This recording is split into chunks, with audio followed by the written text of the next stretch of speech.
बिस्मिल्लाहिर्रहमानिर्रहीम। अस्सलामु अलैकुम नाज़रीन मोहतरम, आप देख रहे हैं आज तक न्यूज़। इससे पहले आप इस कहानी की 36 किस्सा सुन चुके हैं और अब किस नंबर 37 मुलाहिजा फरमाएं। चौथे रोज शक्ति से फोन पर मिलने वाली खबर बड़ी धमाका खेज थी। पुलिस ने पंडित श्यामलाल को शहर से 15 कोस दूर पहाड़ियों में एक जैन मंदिर से गिरफ्तार कर लिया था। पहले तो वो पुलिस को कुछ बताने को तैयार नहीं था, लेकिन जब उसे मंदिर के तहखाने में मिलने वाली लाशों के हवाले से कत्ल के केस में फंसाने की धमकी दी गई तो उसने सब कुछ बक दिया। पंडित श्यामलाल के कहने के मुताबिक चंद रोज पहले विशंबर नाथ ठाकरे और उसके साथियों को मंदिर में लेकर आया था। विशंबर ने इंकशाफ किया था कि चाल शुआल मंदिर का पंडित भैरू जिंदा है और शहर ही में किसी जगह रो पहुंचा है, और ये कि वो मंदिर की सारी दौलत भी अपने साथ ले गया है। पंडित भैरू के ठिकाने से सिर्फ एक आदमी वाकिफ है, वो पाकिस्तानी आतंकवादी जो सरकार और नागराज को भी मतलूब है। पंडित श्यामलाल के बयान के मुताबिक ठाकरे और विशंबर ने उस पाकिस्तानी आतंकवादी के जरिए पंडित भैरू तक पहुंचने का मंसूबा बनाया, लेकिन इसी दौरान विशंबर को कत्ल कर दिया गया। और फिर चंद रोज पहले वो पाकिस्तानी आतंकवादी अपने दो साथियों के हमरा, जिनमें एक लड़की भी थी, अचानक ही हनुमान मंदिर पहुंच गया। उन्हें किसी न किसी तरह मंदिर के तहखाने में पहुंचा दिया गया, मगर वो बड़े जबरदस्त निकले। ठाकुरे के एक आदमी उनके हाथों मारा गया और ठाकरे और उन लोगों को अपनी जान बचाकर वहां से भागना पड़ा। ठाकरे अपने जिंदा बच जाने वाले साथी के हमरा पहाड़ियों में कहीं गायब हो गया और वो खुद पहाड़ियों में भटकता हुआ अगले रोज दोपहर को जैन मंदिर में पहुंच गया। इसी जिला का धमाका खेज पहलू ये था कि पुलिस ने अब मेरे साथ पंडित भैरू की तलाश भी शुरू कर दी थी। भैरू अब किसी मंदिर का पंडित नहीं रहा था, उसकी वो हैसियत खत्म हो चुकी थी। उसके कब्जे में करोड़ों रुपए की मालियत की दौलत थी। असूली तौर पर यह दौलत अगरचे मंदिर की मलकियत थी, मगर हर शख्स इसे हासिल करने का आरज़ूमंद था। विशंबर सिंह, जिसने इस दौलत के लिए अपने गुरु नागराज से बगावत कर दी थी और मेरे हाथों मारा गया था। अमृत ठाकरे और अब पुलिस के बाद आला अफीसर इस मामले में खासी दिलचस्पी ले रहे थे। वो भी हर कीमत पर पंडित भैरू को तलाश करना चाहते थे ताकि उसकी दौलत पर कब्जा कर सके। मैंने पंडित भैरू को इन खबर की हवा तक लगने नहीं दी। इस तरह उसके बिदक जाने का खदशा था। हो सकता है वो कोई ऐसी हमाकत कर बैठे जिससे वो खुद ही उनके जाल में फंस जाए। अलबत्ता मैंने उसे ये बताया कि ठाकरे के भाग जाने से सूरत हाल बिगड़ गई है, इसलिए चंद रोज तक उसे मोहतात रहना होगा। मोहतात तो वो पहले ही था। मंदिर से फरार होने के बाद उसने इस बंगले में पनाह ली थी और कभी बाहर झांक तक नहीं देखा था। वो तो मैं ही था जिसने उस रात उसे बंगले से बाहर निकाला था और नागराज ने उसे छठी उंगली से शनाख्त किया था, और अब तो मेरे ख्याल में वो अपने कमरे से भी बाहर नहीं निकलेगा। अमृत ठाकरे की मुझे परवाह नहीं थी। अगर वो या कोई और भैरू को कत्ल करके उसकी दौलत पर कब्जा कर लेता है तो मेरी बला से मेरे पल्ले से क्या जाता था। मुझे सबसे ज्यादा फिक्र नागराज की थी। मैं उसे हर कीमत पर तलाश करना चाहता था। अगर वो इसी शहर से निकल गया तो फिर हाथ नहीं आएगा। उसका जिंदा बचकर निकल जाना मेरे हम वतनों के लिए बहुत बड़ा अजाब बन सकता था। मैंने उस इंजेक्शन के असरात देखे थे। पहली मर्तबा जब रवि पंडित को वो इंजेक्शन लगा था तो वो झटके खा खाकर अजियत का शिकार होकर मरा था, और फिर उसने उस इंजेक्शन में कुछ तब्दीलियां की थी और ये उसका आखिरी तजुर्बा था जो उसकी तवक्को से कहीं ज्यादा बढ़कर कामयाब हुआ था। राधा ने जिस तरह तड़प तड़प कर जान दी थी, वो मंजिल मैं जिंदगी भर नहीं भुला सकूंगा। उसके ना सिर्फ नाक, कान और मुंह से खून बह निकला था, बल्कि उसके पूरे जिस्म की जिल्द भी फट गई थी। वो मंदिर याद करके मैं तो कांप उठा। ये इंजेक्शन दहशत गर्दी के मकासद के लिए मेरे बेगुनाह हम वतनों पर इस्तेमाल किया जाने वाला था, और इसलिए मुझे नागराज की तलाश थी। मैं उसे इस शहर से निकलने से पहले ही खत्म कर देना चाहता था। उस रात न जाने मुझे कैसे डॉक्टर शांता के ख्याल आ गया। उसके घर और क्लिनिक दोनों जगहों पर टेलीफोन तो थे, मगर मुझे उनमें से किसी का नंबर मालूम नहीं था। टेलीफोन के आसपास मुझे डायरेक्टरी भी दिखाई नहीं दे रही थी। मैंने सुमित्रा से पूछा तो उसने मेज की दराज से डायरेक्टरी निकालकर मुझे दे दी। चंद सफात पर मुश्तमिल ये खूबसूरत किताबचा था। माउंट आबू का कोई भी टेलीफोन नंबर 4 इंचों से मुतजावज नहीं था। तमाम नंबरों के लिए अगरचे 2-3 सफात ही काफी थे, मगर उनके साथ राजस्थान के बड़े बड़े शहरों के अहम फोन नंबर भी दिए हुए थे और बाकी सफात इश्तिहारात से भरे हुए थे। डायरेक्टरी में शांता नाम से 3 टेलीफोन नंबर थे। एक शांता राम जो कदीम इमारतों की देखभाल और तामीर का ठेकेदार था। डायरेक्टरी में उसके नाम का पूरे सिफे का एक इश्तिहार भी था। दूसरा नंबर शांता बहल के नाम से था और पता एक शराब खाने का था। तीसरा नंबर शांता कुमारी के नाम का था, उसके आगे डॉक्टर लिखा हुआ था और एड्रेस भी उसी के क्लिनिक का था। मैंने डायरेक्टरी एक तरफ रखकर वो नंबर मिलाया। उस वक्त रात के 10:30 बज रहे थे। क्लिनिक बंद हो चुका था और शांता यकीनन अपने बंगले में होगी। क्लिनिक वाली फोन नंबर की आवाज अंदरूनी कमरों तक जरूर जाती होगी। घंटी बजती रही और मैं कॉल रिसीव होने का इंतजार करता रहा। 10-12 मरतबा घंटी बज चुकी। मैं मायूस होकर रिसीवर रखने ही वाला था कि दूसरी तरफ से कॉल रिसीव कर ली गई और एक मध्यम सी नुस्वानी आवाज मेरी समाज से टकराई। हेलो डॉक्टर शांता, मैंने पूछा। फोन पर उसकी आवाज समझ में नहीं आ सकी थी। बोल रही हूँ, आप कौन है? उसने पूछा। शांता, मैं नाजी बोल रहा हूँ, याद है ना? मुझे भूली तो नहीं? मैंने कहा। तुम्हें कैसे भूल सकती हूँ, मगर तुम कहाँ गायब हो? 1 मिनट। वो एक लम्हे को रुकी, फिर बोली, मैं तुम्हें दूसरा नंबर देती हूँ, उस पर फोन करो। मैंने उसका बताया वो नंबर देहन नशीन कर लिया और रिसीवर रख दिया। तकरीबन 2 मिनट बाद मैंने दोबारा रिसीवर उठाकर वो नंबर मिलाया। इस मर्तबा पहली घंटी पर ही कॉल रिसीव कर ली गई। कोई खास बात? मैंने शांता की आवाज सुनते ही कहा, हाँ, मैं 3-4 दिन से तुम्हें तलाश कर रही थी, मगर नागराज जैसा आदमी आज तक तुम्हारा खोज ना लगा सका। मैं अपने मकसद में कैसे कामयाब हो जाती? शांता ने कहा। इसे कहते हैं ना, दिल को दिल से राह होती है। मैंने हंसते हुए कहा, तुम मुझे खोज रही थी और आज मैंने खुद ही तुमसे राब्ता कर लिया। कहो, वो खास बात क्या है? नागराज तुमसे छुपता फिर रहा है और तुम उसकी तलाश में हो। उसका कोई सुराग मिला? शांता ने पूछा। अभी नहीं, लेकिन मैं जल्दी उसे ढूंढ निकालूंगा। लेकिन क्या? मैं एक लम्हे को खामोश हुआ, फिर मेरे जहन में अचानक ही एक और ख्याल उभरा। क्या तुम्हें उसका कोई सुराग मिल गया है? यकीन से नहीं कह सकती, लेकिन मैंने बेला का पता लगा लिया है, शांता ने कहा। क्या? मैं उछल पड़ा। कहाँ है वो? नागराज भी यकीनन उसी के साथ होगा। कहाँ देखा था तुमने बेला को? ये 4 दिन पहले की बात है, शांता बताने लगी। सुबह 4 बजे के करीब 2 आदमी मेरे घर पर आ गए। वो किसी मरीज को दिखाने के लिए मुझे अपने साथ ले जाना चाहते थे। मैंने इनकार किया तो उनमें से एक ने पिस्तौल निकाल लिया। इस तरह वो गन पॉइंट पर मुझे अपने साथ ले गए। तकरीबन 1 घंटे तक कार में सफर करने के बाद उन्होंने मेरी आंखों की पट्टी खोली तो मैं एक कमरे में थी और मेरे सामने बेड पर बेला पड़ी हुई थी। बेला? क्या हुआ था उसे? मैंने पूछा। अबॉर्शन, शांता ने जवाब दिया। अभी पहला ही महीना था। शुरू के 3 महीने तो औरत के लिए नहायत खतरनाक होते हैं, लेकिन बेला जैसी लड़कियां आराम से थोड़ी बैठती हैं, कदूकड़े लगाती फिरती हैं। और बेला की जिंदगी तो दूसरी लड़कियों से बहुत मुख्तलिफ है। वो चंद लम्हों को खामोश हुई, फिर बोली, उन्होंने मुझे ये नहीं बताया कि मरीजा को क्या तकलीफ है। बेला की हालत देखकर मैंने उसे हॉस्पिटल जाने का मशवरा दिया, लेकिन वो वहीं पर उसका इलाज करवाना चाहते थे। मैंने एक आदमी को भेजकर बाजार से कुछ चीजें मंगवा ली। मुझे वो पूरा दिन और पूरी रात वहीं रहना पड़ा। मैं उससे एक कमरे तक महदूद होकर रह गई। मुझे कमरे से बाहर निकलने की भी इजाजत नहीं थी।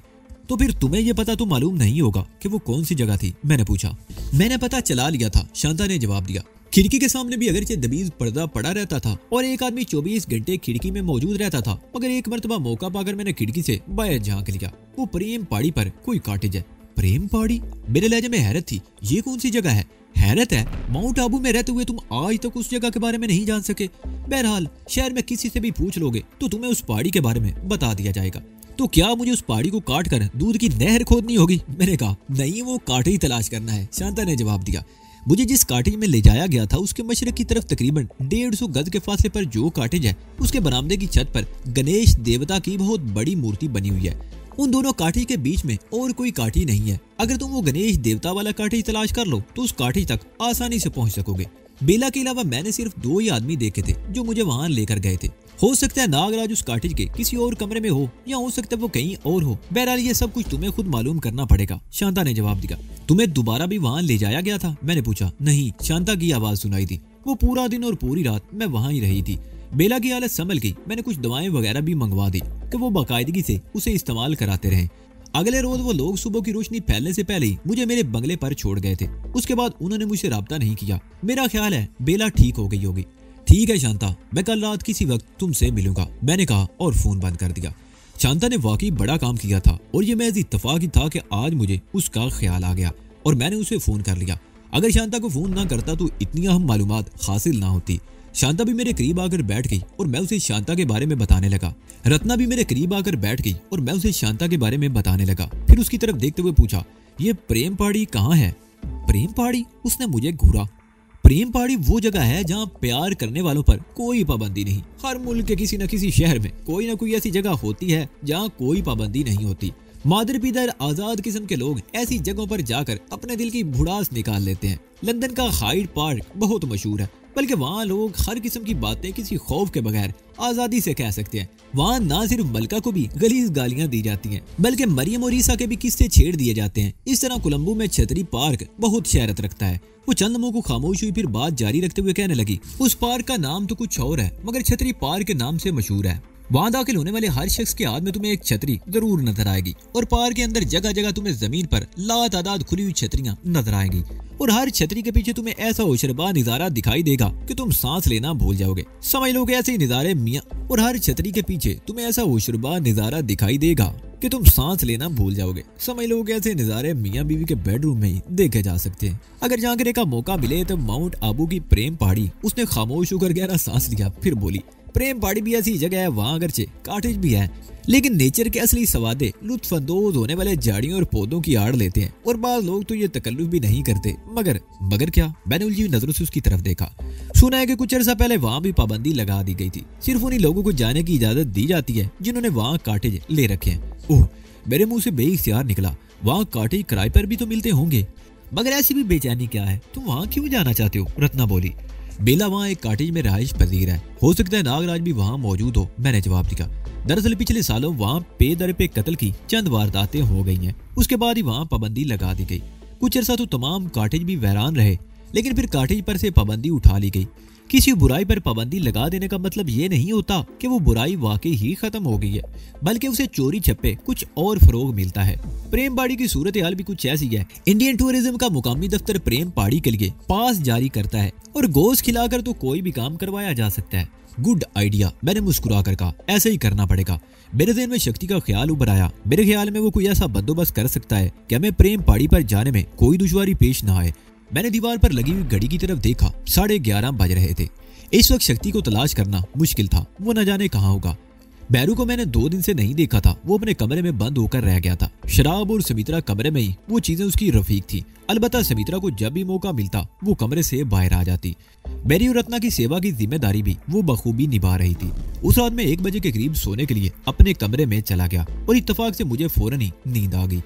शक्ति ने न सिर्फ इंडियन टूरिज्म के दफ्तर से प्रेम पहाड़ी का पास हासिल कर लिया था, बल्कि उसने वहाँ एक कॉटेज भी ले लिया था। वो गाड़ी भी किराए की थी जिस पर हम इस वक्त सफर कर रहे थे। उस कार का बंदोबस्त भी शक्ति ही ने किया था। शक्ति ड्राइविंग कर रहा था और मैं पैसेंजर सीट पर था। पिछली सीट पर मधु और रत्ना बैठी हुई थी और उन दोनों ने जीन्स और टी-शर्ट्स पहन रखी थी। यूं तो वो दोनों हसीन थी, मगर अपने आप को हसीन तर बनाने में उन्होंने कोई कसर नहीं छोड़ी थी। शहर के मशरिक में तकरीबन 1 घंटा सफर करने के बाद शक्ति ने कार एक तंग से पहाड़ी रास्ते पर मोड़ ली। तकरीबन 1 मील आगे प्रेम पहाड़ी थी। उस पहाड़ी पर सब्जा कुछ ज्यादा ही था। रंग बिरंगे फूलों से लदी हुई झाड़ियां, दबीज घास और गुंजान दरख्त। पहाड़ी के रास्ते पर सिर्फ एक मुख्तसर सी चौकी थी जहां सिर्फ 2 पुलिस कांस्टेबल तैनात थे। शक्ति ने टूरिज्म ऑफिस की इजाजत नामे के पास 50 का एक नोट भी कांस्टेबल की तरफ बढ़ा दिया। उस वक्त सूरज गुरूब होने में सिर्फ 1 घंटा बाकी था। पहाड़ी पर कई रास्ते थे। शक्ति मुख्तलिफ रास्तों पर कार दौड़ाता रहा। यह पहाड़ी 3-4 मील के रकबे पर फैली हुई थी। कॉटेज एक दूसरे से बहुत दूर थे। शक्ति हर काठी से करीब से गुजरते हुए कार की रफ्तार कम कर लेता और हम सब काठी की तरफ देखने लगते, लेकिन किसी काठी के बरामदे की छत पर गणेश देवता की मूर्ति नजर नहीं आई। एक जगह शक्ति ने कार रोक ली और हम सब उस काठी की तरफ देखने लगे जो सड़क से बहुत हटकर ऊंची जगह पर बना हुआ था और मगरबी पहाड़ी के पीछे गुरूब होते हुए सूरज की अलविदाई किरणें उस काठी पर पड़ रही थी और काठी के बरामदे की छत पर गणेश देवता की बहुत बड़ी मूर्ति रुखसत होती हुई जर्द धूप में चमक रही थी। मैंने गर्दन घुमाकर उस काठी की सेध में मगरिब की तरफ देखा। वहां से 150 गज दूर एक पहाड़ी पर वो काठी नजर आ रहा था जिसकी हमें तलाश थी। सुर्ख खपरेल की छत वाले उस काटेज के एक कमरे की खिड़की भी इसी तरफ से नजर आ रही थी और गालबन ये वही खिड़की थी जहां से शांता ने गणेश देवता की मूर्ति वाले ये काठी देखा था। हमारा अपना काठी वहां से 20 मील के फासले पर था। 2 कमरों का फ्रंटेड काठी था। हम लोग खाने पीने का सामान साथ लेकर आए थे जो कार से निकालकर किचन में पहुंचा दिया गया और मधु इलेक्ट्रिक हीटर पर चाय तैयार करने लगी। हम तकरीबन 10 बजे के करीब अपने काठी से निकले, वहीं कार छोड़ दी। मेरे पास कैराकोफ राइफल थी जबकि उन तीनों के पास पिस्तौल थे। गणेश देवता की मूर्ति वाले काठी से हम उस पहाड़ी की तरफ मुड़ गए। वो काठी गालबन 3-4 कमरों पर मुश्तमिल था। हमारी तरफ कम से कम 2 खिड़कियों में रोशनी नजर आ रही थी। बाईं तरफ भी किसी खिड़की से रोशनी झलक रही थी। हम बहुत मोहतात होकर उस पहाड़ी पर चढ़ने लगे। ऊपर जाकर हम एक जगह रुक गए और फिर 2 टोलियों में बंट गए। मधु मेरे साथ थी और रत्ना शक्ति के साथ। वो लोग काठी के बाईं तरफ चले गए और हम दाईं तरफ मुड़ गए। काठी के करीब पहुंचकर मैंने खिड़कियों से अंदर झांकने की कोशिश की, मगर अंदर की तरफ दबीज पर्दे पड़े हुए थे। एक कमरे से कुछ आवाजें तो सुनाई दे रही थी मगर कोई दिखाई नहीं दे रहा था। मैं मधु को इशारा करता हुआ काठी की दीवार के साथ मुड़ गया। मैं कुछ और आगे बढ़ना चाहता था, लेकिन उसी लम्हे अकब से एक गुर्राती हुई आवाज सुनाई दी। तुम दोनों अपनी जगह से हरकत नहीं करोगे, हाथ ऊपर उठा लो। यह आवाज मेरे लिए बम के धमाके से कम साबित नहीं हुई थी। मुझे समझने में देर न लगी कि हमें इस काठी की तरफ आते हुए देख लिया गया था और वो लोग हमारे इस्तकबाल के लिए तैयार थे। हथियार फेंक दो और हाथ ऊपर उठा लो। वो गुर्राहट दोबारा सुनाई दी। अब अगर एक लम्हे की भी ताखीर हुई तो फायर खोल दूंगा। मैंने आवाज से अपने अकब में उस शख्स की सिमत और फासले का अंदाजा लगा लिया और दूसरी लम्हे बड़ी तेजी से नीचे गिरकर लोड लगाते हुए फायर खोल दिया। उस शख्स ने भी फायर खोल दिया था। उसके पास भी ऑटोमेटिक राइफल थी। उसकी चलाई हुई गोलियां मेरे ऊपर से होती हुई कांटे की दीवार में पेवस्त हो गई, जबकि मेरी राइफल से निकली हुई चंद गोलियों ने उसे ढेर कर दिया। फायरिंग की आवाज के साथ ही उसके चीखने की आवाज भी सन्नाटे में गूंजी थी। उसके साथ ही मुझे मधु की चीख भी सुनाई थी।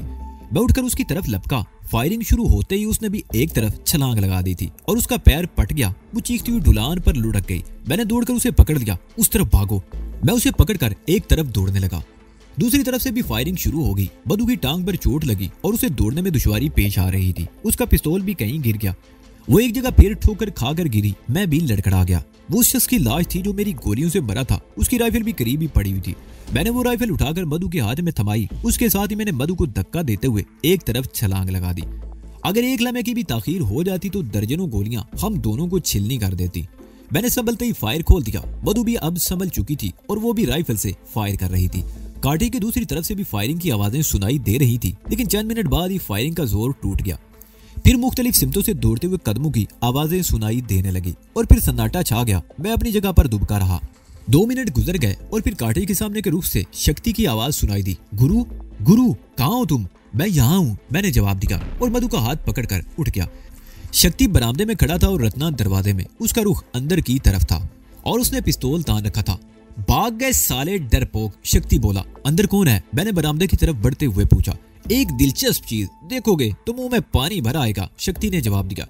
शक्ति को मैंने ये नहीं बताया था कि हम बेला के चक्कर में यहाँ आए थे और मेरा ख्याल था कि वो बेला ही होगी जिसे देखकर शक्ति खुश हो रहा था। लेकिन दरवाजे में कदम रखते ही मैं ठिठक गया और उसके साथ ही मेरे होंठों पर बेइख्तियार खफीफ सी मुस्कुराहट आ गई। वो एक हिजड़ा था जो सामने कुर्सी पर बैठा हुआ था। बूंदे अंदाज में थपा हुआ मेकअप और खौफ से उसका चेहरा कुछ और भी बिगड़ गया था। उसने जनाना कपड़े पहन रखे थे।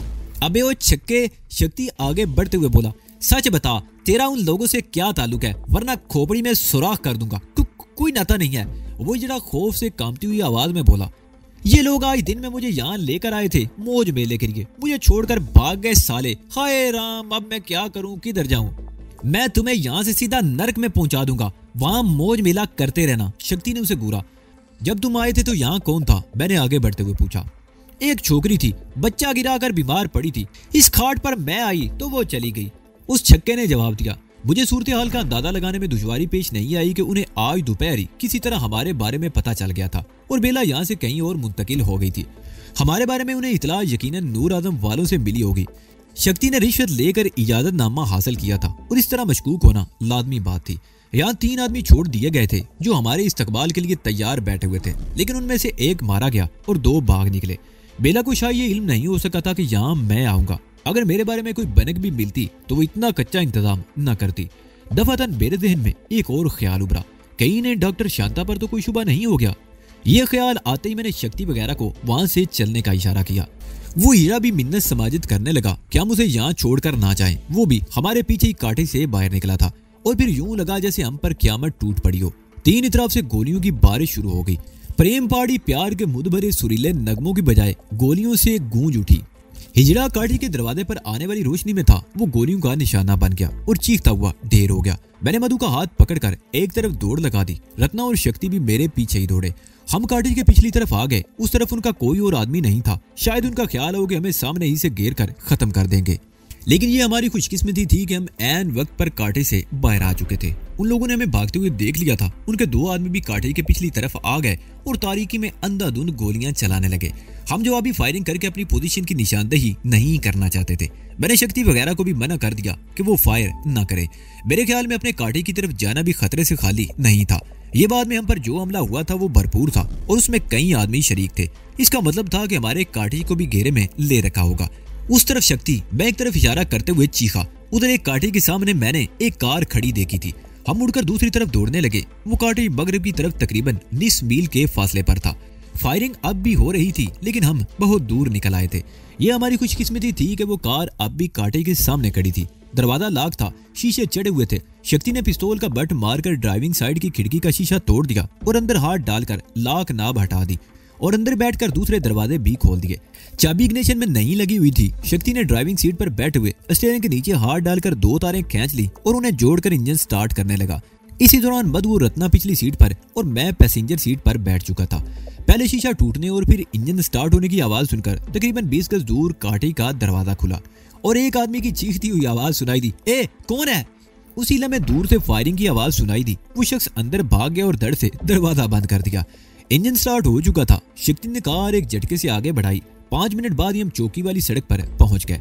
दोनों कांस्टेबल राइफलें ताने सड़क के बीच में खड़े थे। शक्ति ने उनके करीब कार रोक ली और किसी कांस्टेबल के बोलने से पहले ही वो खुद बोल उठा, ओ भैया, अपने थाने को फोन करो, फौरन बुलाओ, कातिलों का गिरोह प्रेम पहाड़ी पर चढ़ आया है, लोगों को बचाओ। वो दोनों पुलिस वाले गड़बड़ा गए। उनमें से एक तो फौरन ही गाड़ी की तरफ भाग गया और दूसरा भी कार के सामने से हट गया।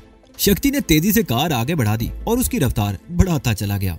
शक्ति ने पुलिस वालों को बदआवाज कर दिया था। वो ये भी नहीं समझ सके थे कि हम गए तो किसी और कार में थे और हमारी वापसी दूसरी कार में हुई थी। 1 घंटे से भी कम वक्त में हम शहर पहुंच गए। मेरी हिदायत पर शक्ति ने कार का रुख राजेंद्र मार्ग की तरफ मोड़ लिया। चंद मिनट बाद ही कार डॉक्टर शांता के क्लिनिक से चंद गज आगे निकल कर रुक गई। मैंने उन्हें कार ही में बैठे रहने का इशारा किया और खुद नीचे उतरकर तेज तेज कदम उठाने लगा। अंदर किसी कमरे की बत्ती चल रही थी। मैंने 2-3 मरतबा बेल बजाई मगर कोई जवाब ना पाकर मेरे जहन में वसवसे सर उभारने लगे। मैंने गेट पर हाथ रखा तो वो खुला हुआ था। मैं कैराकोफ संभाले गेट में दाखिल होकर बड़े मोहतात अंदाज में आगे बढ़ने लगा। आगे वाला दरवाजा भी खुला हुआ था। शांता इतनी बेपरवाह नहीं हो सकती थी कि रात के वक्त दरवाजे खुले छोड़ दे। शांता, मैंने अंदर दाखिल होकर पुकारा मगर कोई आवाज नहीं मिली। मैं हाल कमरे से गुजरता हुआ उसके बेडरूम के सामने पहुंच गया। दरवाजा भिड़ा हुआ था मगर अंदर बत्ती जल रही थी। मैंने दरवाजा खोल दिया और उसके साथ ही मेरा दिल उछलकर खल्क में आ गया। शांता बेचारी की लाश बेड पर पड़ी थी। उसके सीने में ठीक दिल के मुकाम पर खंजर दस्ते तक महफूज था और बिस्तर की चादर खून से सुर्ख थी। उसके हाथ पुश्त पर बंधे हुए थे और मुंह में कपड़ा फुंसा हुआ था। वो हमेशा साड़ी पहना करती थी लेकिन इस वक्त उसके जिस्म पर सिर्फ चंद ही कपड़े थे। जिस्म के मुख्तलिफ हिस्सों पर निशानात बता रहे थे कि मौत के घाट उतारने से पहले उसे तशद्दुद का निशाना भी बनाया गया था। आंखें जैसे फटी पड़ी थी और चेहरे पर खौफ व अज़ियत के तासरात जैसे मुंजमिद होकर रह गए थे। खंजर दस्ते तक उसके सीने में महफूज था। खून उसके सीने पेट को तर करता हुआ बिस्तर की चादर पर फैला हुआ था। खून को देखकर मेरी आंखों में उलझन सी तैर गई। खून का दृश्य स्याही मायल और जमा हुआ सा लग रहा था। मैंने चादर पर बिखरे हुए खून पर उंगली रखी तो मेरा अंदाजा दुरुस्त निकला। खून जमा हुआ था। मैंने शांता की पेशानी पर हाथ रखा, फिर उसके सीने और पेट पर हाथ रखकर देखा। मेरे मुंह से गहरा सांस निकल गया। शांता का जिस्म बिल्कुल ठंडा हो रहा था, जिसका मतलब था कि उसे मरे हुए कई घंटे हो चुके थे। 1-आध घंटे की बात होती तो लाश इस तरह बर्फ जैसी ठंडी ना होती। अब बात मेरी समझ में आ गई थी। बेला उसके साथियों को गालिबन शांता पर किसी किस्म का शुबा हो गया था और उन्होंने आज ही में किसी वक्त यहाँ आकर शांता को दबोच लिया था और उस पर तशद्दुद करके मेरे बारे में पूछा गया था और मुंह में कपड़ा इसलिए ठोंस दिया गया था कि वो शोर ना मचा सके। उसने गालिबन अपने दिफा में हाथ चलाने की कोशिश की होगी, जिस पर उसके हाथ पुश्त पर बांध दिए गए। शांता की हालत बता रही थी कि उसने आसानी से जबान नहीं खोली होगी। बहुत ज्यादा तशद्दुद के बाद जब उसकी कुव्वत बर्दाश्त जवाब दे गई तो उसने मेरे बारे में कुछ बताया होगा और उन्होंने बेला को उस कांटे से हटा दिया। उन्हें तवक्को रही होगी कि मैं आज ही कुछ न कुछ जरूर करूंगा। मेरा मजाक उड़ाने के लिए उन्होंने बेला की जगह एक हिजड़े को रख छोड़ा था, लेकिन वो खुद ही मजाक का निशाना बन गए। ना सिर्फ वो हिजड़ा अपनी जान से हाथ धो बैठा बल्कि वो भी मेरा कुछ ना बिगाड़ सके।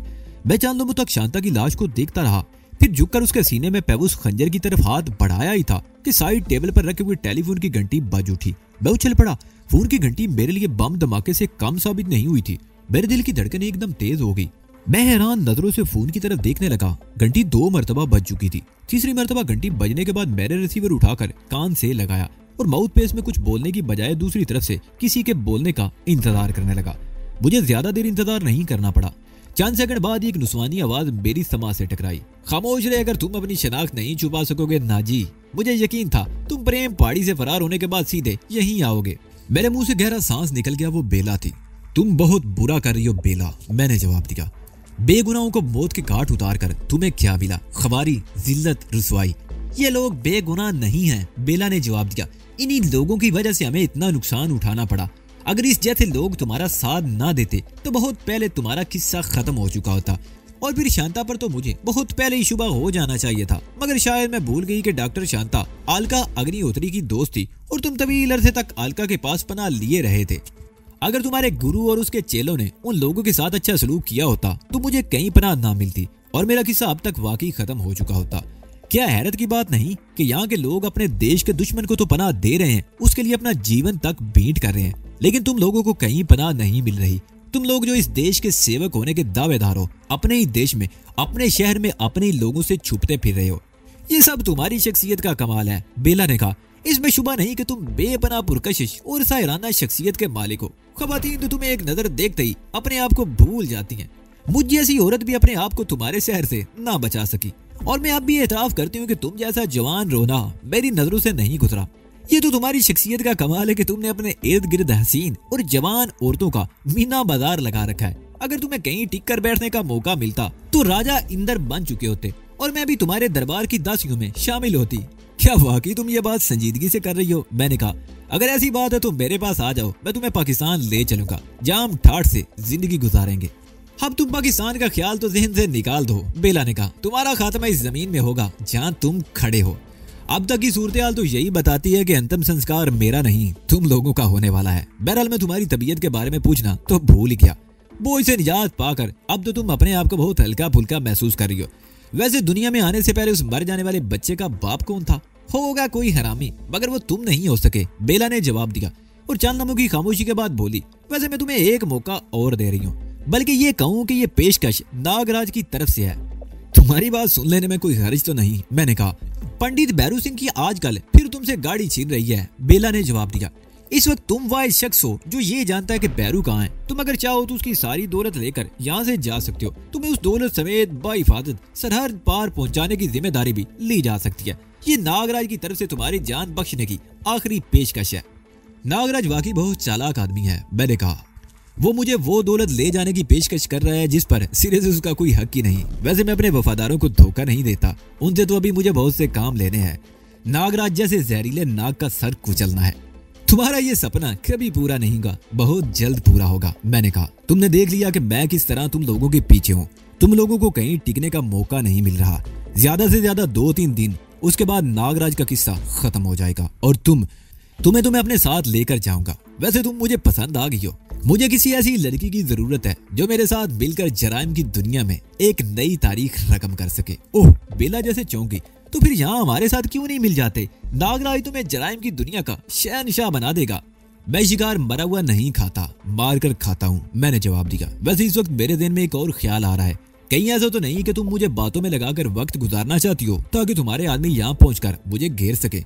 मेरे आदमी अगर इतने सियाने होते तो तुम्हें इतनी मोहलत ही ना मिलती। बहरहाल नागराज की तरफ से मेरी पेशकश बरकरार है। अगर तुम्हारा जवाब हाँ हो तो पैलेस होटल के हेड वेटरेस नरेश को पैगाम दे देना, हम मुलाकात का बंदोबस्त कर लेंगे।